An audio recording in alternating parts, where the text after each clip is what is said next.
प्यारे विद्यार्थियों नमस्कार, मैं स्नेहा सिंगाठिया और आज हम आपकी कृतिका की पाठ्यपुस्तक का अध्याय नंबर 2 पढ़ने वाले हैं जिसका नाम है जॉर्ज पंचम की नाक। देखिए किस तरीके से है ये जॉर्ज पंचम की नाक। चलिए कमलेश्वर की ये रचना है। चलिए देखते हैं, एक नाक का चित्रण भी यहाँ पर किया गया है।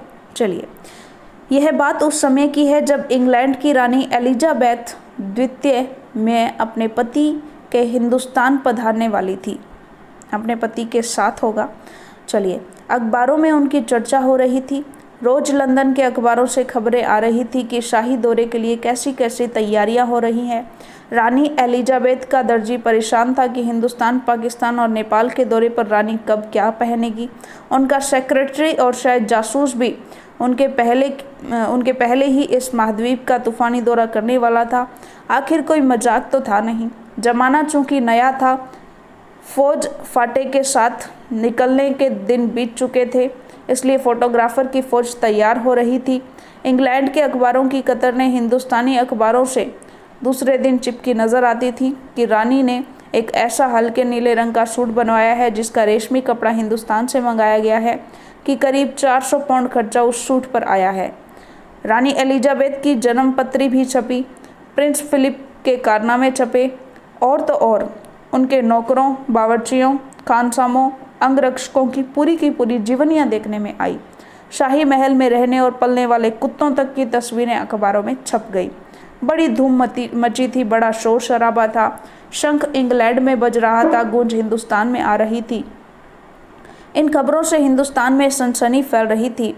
राजधानी में तहलका मचा हुआ था। जो रानी 5,000 रुपये का रेशमी सूट पहनकर पालम के हवाई अड्डे पर उतरेगी, उसके लिए कुछ तो होना ही चाहिए। कुछ क्या, बहुत कुछ होना चाहिए। जिसके बावर्ची पहले महायुद्ध में जान हथेली पर लेकर लड़ चुके हैं, उनकी शान शौकत में क्या कहने। और वहीं रानी दिल्ली आ रही है। नई दिल्ली ने अपनी तरफ देखा और बेसाख्ता मुंह से निकल गया, वह आए हमारे घर खुदा की रहमत। कभी हम उनको, कभी अपने घर को देखते हैं और देखते देखते नई दिल्ली का काया पलट होने लगा। और करिश्मा तो यह था कि किसी ने किसी से नहीं कहा, किसी ने किसी को नहीं देखा, पर सड़कें जवान हो गई, बुढ़ापे की धूल साफ हो गई, इमारतों ने नाजनीनों की तरह श्रृंगार किया। लेकिन एक बड़ी मुश्किल पेश थी, वह थी जॉर्ज पंचम की नाक। नई दिल्ली में सब कुछ था, सब कुछ होता जा रहा था, सब कुछ हो जाने की उम्मीद थी, पर जॉर्ज पंचम की नाक बड़ी मुसीबत थी। नई दिल्ली में सब था, सिर्फ नाक नहीं थी। इस नाक की थी एक लंबी दास्तान। इस नाक के लिए बड़े तहलके मचे थे। किसी वक्त आंदोलन हुए थे, राजनीतिक पार्टियों ने प्रस्ताव पास किए थे, चंदा जमा किया था, कुछ नेताओं ने भाषण भी दिए थे, गर्मा गर्म बहसें भी हुई थी, अखबारों के पन्ने रंग गए थे। बहस इस पर थी कि जॉर्ज पंचम की नाक रहने दी जाए या हटा दी जाए। और जैसा कि हर राजनीतिक आंदोलन में होता है, कुछ पक्ष में थे, कुछ विपक्ष में, और ज़्यादातर लोग खामोश थे। खामोश रहने वालों की ताकत दोनों तरफ थी। यह आंदोलन चल रहा था। जॉर्ज पंचम की नाक के लिए हथियारबंद पहरेदार तैनात कर दिए गए थे। क्या मजाल कि कोई उनकी नाक तक पहुंच जाए। हिंदुस्तान में जगह जगह ऐसी नाकें खड़ी थी और जिन तक लोगों के हाथ पहुंच गए, उन्हें शानो शौकत के साथ उतारकर अजायब घरों में पहुंचा दिया गया। कहीं कहीं तो शाही लाटों की नाकों के लिए गुरिल्ला युद्ध भी होता रहा। उसी जमाने में यह हादसा हुआ। इंडिया गेट के सामने वाली जॉर्ज पंचम की लाट की नाक एकाएक गायब हो गई। हथियारबंद पहरेदार अपनी जगह तैनात रहे, गश्त लगती रही और लाट की नाक चली गई। रानी आए और नाक न हो। एकाएक परेशानी बढ़ी, बड़ी सरगर्मी शुरू हुई। देश के खैरख्वाहों की एक मीटिंग बुलाई गई और मसला पेश किया गया कि क्या किया जाए। वहाँ सभी सहमत थे कि अगर यह नाक नहीं है तो हमारी भी नाक नहीं रह जाएगी। उच्च स्तर पर मशवरे हुए, दिमाग खरोंचे गए और यह तय किया गया कि हर हालत में नाक का होना बहुत ज़रूरी है। यह तय होते ही एक मूर्तिकार को हुक्म दिया गया कि वह फौरन दिल्ली में हाजिर हो। मूर्तिकार यूँ तो कलाकार था, पर जरा पैसे से लाचार था। आते ही उसने हुक्कामों के चेहरे देखे। अजीब परेशानी थी उन चेहरों पर। कुछ लटके, कुछ उदास और कुछ बदहवास थे। उनकी हालत देखकर लाचार कलाकार की आंखों में आंसू आ गए। तभी एक आवाज़ सुनाई दी, मूर्तिकार, जॉर्ज पंचम की नाक लगानी है। मूर्तिकार ने सुना और जवाब दिया, नाक लग जाएगी, पर मुझे यह मालूम होना चाहिए कि वह लाट कब और कहाँ बनी है। इस लाट के लिए पत्थर कहाँ से लाया गया था। सब हुक्कामों ने एक दूसरे की तरफ ताका। एक की नज़र ने दूसरे को कहा कि यह बताने की जिम्मेदारी तुम्हारी है। खैर, मसला हल हुआ। एक क्लर्क को फ़ोन किया गया कि इस बात की पूरी छानबीन करने का काम सौंप दिया गया। पुरातत्व विभाग की फाइलों के पेट चीरे गए और कुछ भी पता नहीं चला। क्लर्क ने लौटकर कमेटी के सामने कांपते हुए बयान दिया, सर, मेरी खता माफ़ हो, फाइलें सब कुछ हजम कर चुकी हैं। हुक्कामों के चेहरों पर उदासी के बादल छा गए। एक खास कमेटी बनाई गई और उनके जिम्मे यह काम दे दिया गया कि जैसे भी हो यह काम होना है और इस नाक का दारोमदार आप पर है। आखिर मूर्तिकार को फिर बुलाया गया। उसने मसला हल कर दिया। वह बोला, पत्थर की किस्म का ठीक पता नहीं चला तो परेशान मत होइए, मैं हिंदुस्तान के हर पहाड़ पर जाऊंगा और ऐसा ही पत्थर खोज कर लाऊंगा। कमेटी के सदस्यों की जान में जान आई। सभापति ने चलते चलते गर्व से कहा, ऐसी क्या चीज़ है जो हिंदुस्तान में मिलती नहीं? हर चीज़ इस देश के गर्भ में छिपी है। ज़रूरत खोज करने की है, खोज करने के लिए मेहनत करनी है। इस मेहनत का फल हमें मिलेगा, आने वाला ज़माना खुशहाल होगा। यह छोटा सा भाषण फौरन अखबारों में छप गया। मूर्तिकार हिंदुस्तान के पहाड़ी प्रदेशों और पत्थरों की खानों के दौरे पर निकल पड़ा। कुछ दिन बाद वह हताश लौटा। उसके चेहरे पर लानत बरस रही थी। उसने सिर लटकाकर खबर दी कि हिंदुस्तान का चप्पा चप्पा खोज डाला, पर इस किस्म का पत्थर कहीं नहीं मिला। यह पत्थर विदेशी है। सभापति ने तैश से आकर कहा, लानत है आपकी शक्ल पर। विदेशों की सारी चीज़ें हम आपका अपना चुके हैं, दिल, दिमाग, तौर तरीके और रहन सहन। जब हिंदुस्तान में बाल डांस तक मिल जाता है तो पत्थर क्यों नहीं मिल सकता? मूर्तिकार चुप खड़ा था। सहसा उसकी आंखों में चमक आ गई। उसने कहा, एक बात मैं कहना चाहूँगा, लेकिन इस शर्त पर कि यह बात अखबारों वालों तक न पहुँचे। सभापति की आंखों में भी चमक आई। चपरासी को हुक्म हुआ और कमरे के सब दरवाजे बंद कर दिए गए। तब मूर्तिकार ने कहा, देश में अपने नेताओं की मूर्तियां भी है। अगर इजाज़त हो और आप लोग ठीक समझे, मेरा मतलब है, तो जिसकी नाक इस लाट पर ठीक बैठे उसे उतार लिया जाए। सबने सबकी तरफ देखा। सबकी आंखों में एक क्षण की बदहवासी के बाद खुशी तैरने लगी। सभापति ने धीमे से कहा, लेकिन बड़ी होशियारी से, और मूर्तिकार फिर देश दौरे पर निकल पड़ा। जॉर्ज पंचम की खोली हुई नाक का नाप उसके पास था। दिल्ली से वह बम्बई पहुंचा। दादा भाई नौरोजी, गोखले, तिलक, शिवाजी, कामसजी, जहांगीर, सबकी नाकें उसने टटोली, नापी और गुजरात की ओर भागा। गांधी जी, सरदार पटेल, विट्ठल पटेल, महादेव देसाई की मूर्तियों को परखा और बंगाल की ओर चला। गुरुदेव, रविंद्रनाथ, सुभाष चंद्र बोस, राजा राममोहन राय आदि को भी देखा। नाप जोग की ओर बिहार की तरफ चला। बिहार होता हुआ उत्तर प्रदेश की ओर आया। चंद्रशेखर आजाद, बिस्मिल, मोतीलाल नेहरू, मदन मोहन मालवीय की लाटों के पास गया। घबराहट से मद्रास भी पहुंचा। सत्यमूर्ति को भी देखा और मैसूर, केरल आदि सभी प्रदेशों का दौरा करता हुआ पंजाब पहुंचा। लाला लाजपत राय और भगत सिंह की लाटों से भी सामना हुआ। आखिर दिल्ली पहुंचा। उसने अपनी मुश्किल बयान की कि पूरे हिंदुस्तान की परिक्रमा कराया, सब मूर्तियां देखाया, सबकी नाकों का नाप लिया, पर जॉर्ज पंचम की इस नाक से सब बड़ी निकली। सुनकर सब हताश हो गए और झुंझलाने लगे। मूर्तिकार ने ढांढस बंधाते हुए आगे कहा, सुना है बिहार सेक्रेटरिएट के सामने सन 42 में शहीद होने वाले बच्चों की मूर्तियां स्थापित हैं। शायद बच्चों की नाक ही फिट हो जाए। यह सोचकर वहां भी पहुंचा, पर उन बच्चों की नाकें भी इससे कहीं बड़ी बैठती हैं। अब बताइए मैं क्या करूं? राजधानी में सब तैयारियां थी। जॉर्ज पंचम की लाट को मल कर नहलाया गया, रोगन लगाया गया था। सब कुछ हो चुका था, सिर्फ नाक नहीं थी। बात बड़े हुकामों तक पहुंची। बड़ी खलबली मची। अगर जॉर्ज पंचम की नाक न लग पाई तो फिर रानी का स्वागत करने का मतलब, यह तो अपनी नाक कटाने वाली बात हुई। लेकिन मूर्तिकार पैसे से लाचार था, यानी हार मानने वाला कलाकार नहीं था। एक हैरत अंगेज ख्याल उसके दिमाग में कौंधा। उसने पहली शर्त दोहराई। जिस कमरे में कमेटी बैठी हुई थी उसके दरवाजे फिर बंद हुए और मूर्तिकार ने अपनी नई योजना पेश की। चूंकि नाक लगाना एकदम ज़रूरी है, इसलिए मेरी राय है कि 40 करोड़ में से कोई एक जिंदा नाक काटकर लगा दी जाए। बात के साथ ही सन्नाटा छा गया। कुछ मिनटों की खामोशी के बाद सभापति ने सबकी तरफ देखा। सबको परेशान देखकर मूर्तिकार कुछ अचकचाया और धीरे से बोला, आप लोग क्यों घबराते हैं? यह काम मेरे ऊपर छोड़ दीजिए, नाक चुनना मेरा काम है, आपकी सिर्फ इजाज़त चाहिए। कानाफूसी हुई और मूर्तिकार को इजाज़त दे दी गई। अखबारों में सिर्फ इतना छपा कि नाक का मसला हल हो गया है और राजपथ पर इंडिया गेट के पास वाली जॉर्ज पंचम की लाट के नाक लग रही है। नाक लगने से पहले फिर हथियारबंद पहरेदारों की तैनाती हुई। मूर्ति के आसपास का तालाब सुखाकर साफ किया गया, उसकी रबाब निकाली गई और ताज़ा पानी डाला गया ताकि जो जिंदा नाक लगाई जाने वाली थी वह सूखने न पाए। इस बात की खबर जनता को नहीं थी। यह सब तैयारियां भीतर भीतर चल रही थी। रानी के आने का दिन नज़दीक आता जा रहा था। मूर्तिकार खुद अपने बताए हल से परेशान था।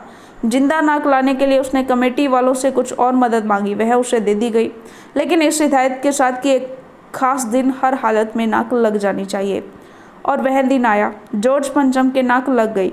सब अखबारों ने खबरें छापी कि जॉर्ज पंचम के जिंदा नाक लगाई गई है, यानी ऐसी नाक जो कतई पत्थर की नहीं लगती। लेकिन उस दिन के अखबारों में एक बात गौर करने की थी। उस दिन देश में कहीं भी किसी उद्घाटन की खबर नहीं थी। किसी ने कोई फीता नहीं काटा था, कोई सार्वजनिक सभा नहीं हुई थी, कहीं भी किसी का अभिनंदन नहीं हुआ था, कोई मानपत्र भेंट करने की नौबत नहीं आई थी, किसी हवाई अड्डे या स्टेशन पर स्वागत समारोह नहीं हुआ था, किसी का ताज़ा चित्र जो है वो नहीं छपा था। सब अखबार खाली थे। पता नहीं ऐसा क्यों हुआ था। नाक तो सिर्फ एक चाहिए थी और वह भी बुद्ध के लिए। चलिए, तो इसी के साथ आपका अध्याय जो है वो पूरा होता है। चलिए बात करते हैं इसके प्रश्नोत्तर जो हैं वो हम एक PDF के माध्यम से करते हैं।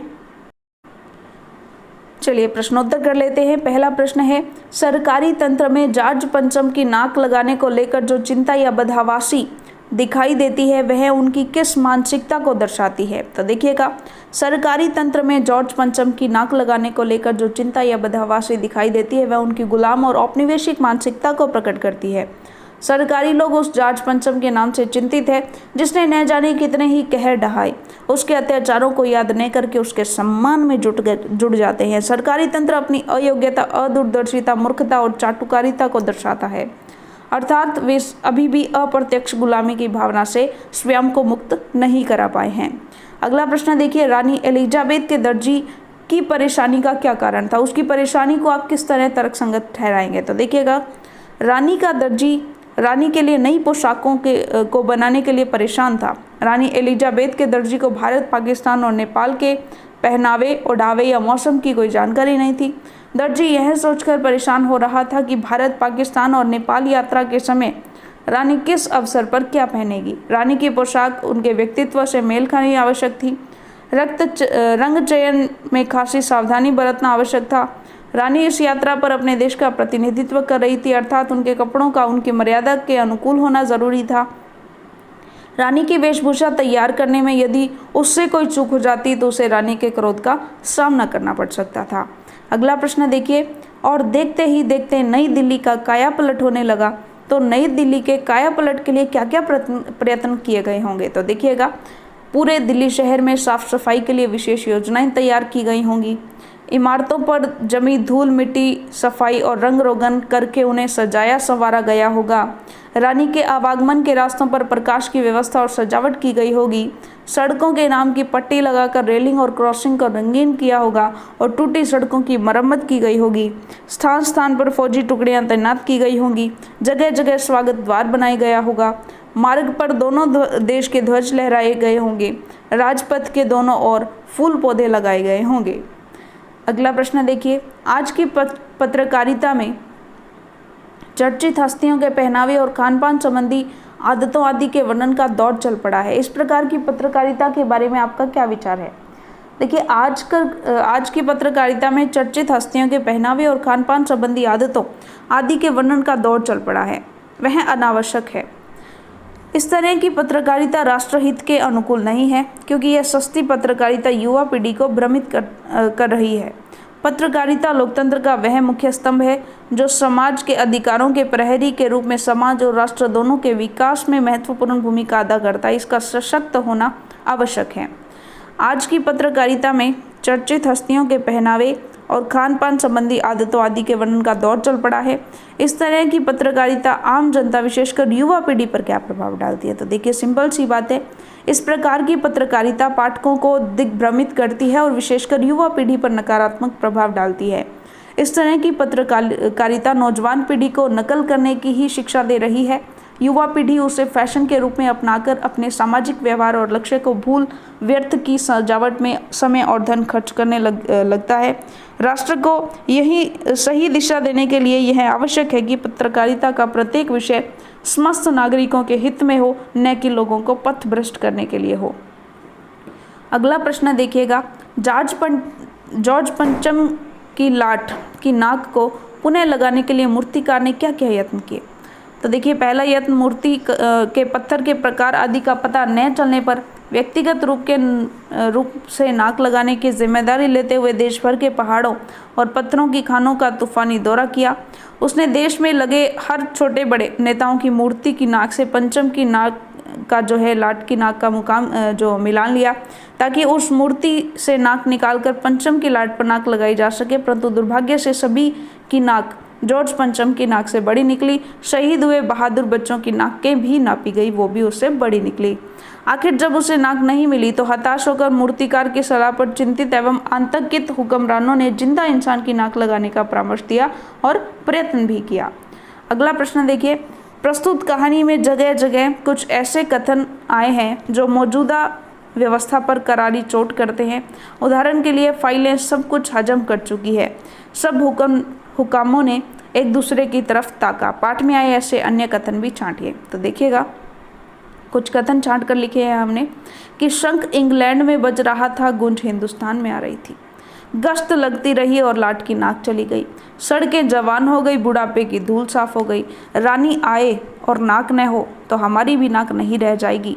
एक खास कमेटी बनाई गई जिसके जिम्मे यह काम दिया गया, 40 करोड़ में से कोई एक जिंदा नाक काट कर लगा दी जाए। अगला प्रश्न देखिए, नाक मान सम्मान व प्रतिष्ठा का द्योतक है, यह बात पूरी व्यंग्य रचना में किस तरह उभर कर आई है। तो देखिए, नाक इज्जत, प्रतिष्ठा, मान मर्यादा और सम्मान का प्रतीक है। शायद यही कारण है कि इससे संबंधित कई मुहावरे प्रचलित हैं, जैसे नाक काटना, नाक कटना, नाक रखना, नाक का सवाल, नाक रगड़ना आदि। इस पाठ में नाक मान सम्मान और प्रतिष्ठा का द्योतक है। यही बात लेखक ने व्यंग्य के माध्यम से विभिन्न बातों द्वारा व्यक्त की है। रानी एलिजाबेथ अपने पति के साथ भारत दौरे पर आ रही थी। ऐसे मौके पर जॉर्ज पंचम की नाक का न होना उनकी प्रतिष्ठा को धूमिल करने जैसा था। सरकारी तंत्र विदेशियों की नाक को ऊंचा करने के कार्य को अपनी नाक का सवाल बना लेते हैं। यहाँ तक कि जॉर्ज पंचम की नाक का सम्मान व्यक्त करने के लिए वे भारत के महान नेताओं एवं साहसी बालकों के सम्मान को भी ताक पर रख देते हैं। इस पाठ में सरकारी तंत्र की गुलाम मानसिकता तथा बेईमानी की स्पष्ट झलक दिखाई देती है। बात करते हैं आगे। जॉर्ज पंचम की लाट पर किसी भी भारतीय नेता, यहाँ तक कि भारतीय बच्चे की नाक फिट न होने की बात लेखक किस और संकेत करना चाहता है। तो जॉर्ज पंचम इंग्लैंड का राजा था जिसने भारतीय जनता और स्वतंत्रता संग्राम सेनानियों पर बहुत जुल्म ढाए थे। उसकी लाट की नाक गायब हो गई थी। बहुत ढूंढने पर भी किसी भारतीय महापुरुष और स्वतंत्रता सेनानी की नाक उस पर फिट न बैठ सकी। यहाँ लेखक ने भारतीय समाज के महान नेताओं और साहसी बालकों के प्रति अपना प्रेम एवं श्रद्धा गर्व से प्रकट की है। देशभक्त भारतीयों ने देश की आज़ादी के लिए अपना सर्वस्व बलिदान कर दिया, चाहे वह बूढ़ा हो या जवान, फिर बच्चा ही क्यों न हो। उनकी मान मर्यादा और इज्जत के समक्ष जॉर्ज पंचम या उसके तुल्य किसी अन्य की कोई इज्जत नहीं। इसलिए जॉर्ज पंचम की नाक से हमारे भारतीय देशभक्तों की नाक सहस्त्रों गुना ऊंची है। अखबारों ने जिंदा नाक लगने की खबर को किस तरह प्रस्तुत किया। तो अखबारों ने यह खबर छापी कि नाक का मसला हल हो गया है। राजपथ पर इंडिया गेट के पास जॉर्ज पंचम की लाट पर नाक जो है वो लगाई गई है। चलिए, बाकी इस खबर को कोई विशेष स्थान भी नहीं दिया गया। नई दिल्ली में सब था, सिर्फ नाक नहीं थी। इस कथन के माध्यम से लेखक क्या कहना चाहता है। तो देखिए, इस कथन के माध्यम से लेखक अतिथि देवो भव की भावना के कारण ब्रिटिश सरकार का भारत में सम्मान को तो प्रदर्शित करता है, लेकिन उस बीमार भ्रष्ट सरकार पर व्यंग्य कसता है जो सिर्फ अपने स्वार्थ के लिए कार्य करती है। वह एलिजाबेथ एवं प्रिंस फिलिप के आने पर 40 करोड़ भारतीयों में से किसी एक की जिंदा नाक काटकर जॉर्ज पंचम की लाट में लगा देने की अपमानजनक बात सोचती और करती है। पूर्ण रूप से गलत है। यदि सच में दिल्ली के पास नाक होती तो इतना बखेड़ा खड़ा न करके सीधे जॉर्ज पंचम के लाट को ही हटवा दिया जाता। जॉर्ज पंचम की नाक लगने वाली खबर के दिन अखबार चुप क्यों थे? अखबार उस दिन चुप थे ब्रिटिश सरकार को दिखाने के लिए किसी जिंदा इंसान की नाक जॉर्ज पंचम की लाट की नाक पर लगाना किसी को पसंद नहीं आया। यदि वे सच छाप देते तो पूरी दुनिया क्या कहती? दुनिया के लोग जब जानते कि आज़ादी के बाद भी दिल्ली में बैठे हुक्मरान आज भी अंग्रेज़ों के आगे अपनी दुम हिलाते हैं तो प्राय अखबारों पर सरकारी दबाव भी रहता है। चलिए, तो इसी के साथ आपका जो अध्याय है वो पूरा होता है। अगले अध्याय के लिए हम मिलेंगे हमारी अगली वीडियो में। तब तक के लिए धन्यवाद।